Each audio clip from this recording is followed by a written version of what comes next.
Here it is. God speaking to me. It's funny how that works. This is in the Life Recovery Bible. And this is called the Serenity Prayer Devotional. And it says, God grant me the serenity to accept the things I cannot change, the courage to change the things I can, and the wisdom to know the difference. And it reads in 2 Samuel 15 through 1 through 26. And it talks about how David's own son turned against him. And he had to flee.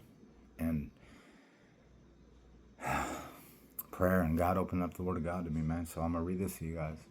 And I hope that you understand it. It says, sometimes in recovery, we're on the top of the world. We feel as though our problems are licked for good. At such times, it is tempting to relax and stop living one day at a time.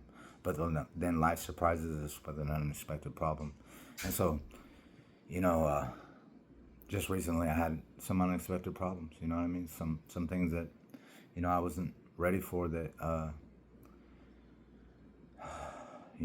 rocked me off my foundation a little bit, But I like what it says in this next part, you know what I mean?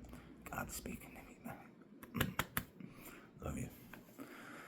It says, King David had reached a pinnacle of success. He had killed giants, won battles, captured the heart of his people, and overcome enemies on every side. While he was in his comfortable position, he was surprised by a rebellion led by his own son.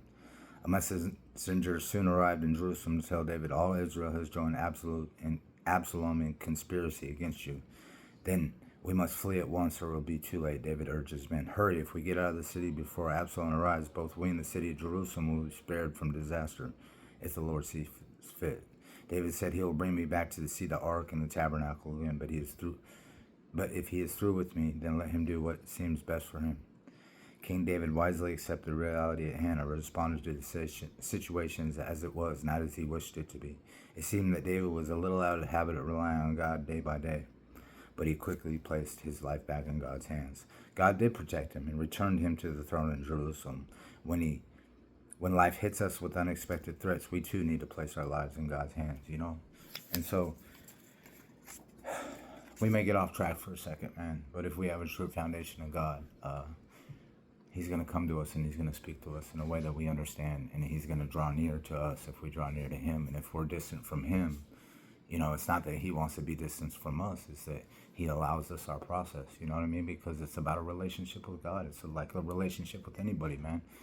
What you put into that relationship is what you get back, And if it's only one-sided, God can't be in a one-sided relationship, and that's the same thing with people, man. It can't be a one-sided relationship with anything, with friends, with spouses, with your children,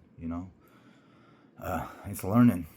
It's learning how to live life, It's learning how to love God in a way that is in love with him. And man, I'm in love with him, you know what I mean? Sometimes in love, love has its peaks and valleys, man. Relationships have their peaks and valleys, their twists and turns, and you get through it with God, man, seeking God, you know what I mean? Like, you see God with all your heart, all your mind, and all your soul, and he'll be there with you, you know what I mean? Love your neighbor as you love yourself. If I treat people the way I want to be treated, I'm not going to be hurtful.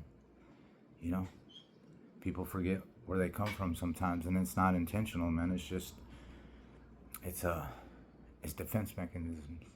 Trying to keep yourself safe, man. One of the things, the reason I get high, man, is because in a moment when I'm getting high, I get that security, I get that blanket of feeling where I just don't feel the pain, And so, it's relational, man. It's relational with Christ, man. It's relational with King David, It's not by coincidence that my middle name is David.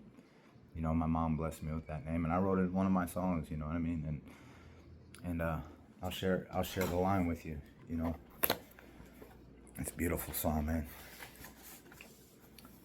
I said, Now I got my cross. I walk another mile. Christ really got me. See it in my smile. It's in the book of Psalms from the King David. My mom blessed me. I used to really hate it. Joshua the prophet brought him to the promised land. Now you really know who I am. Blessed.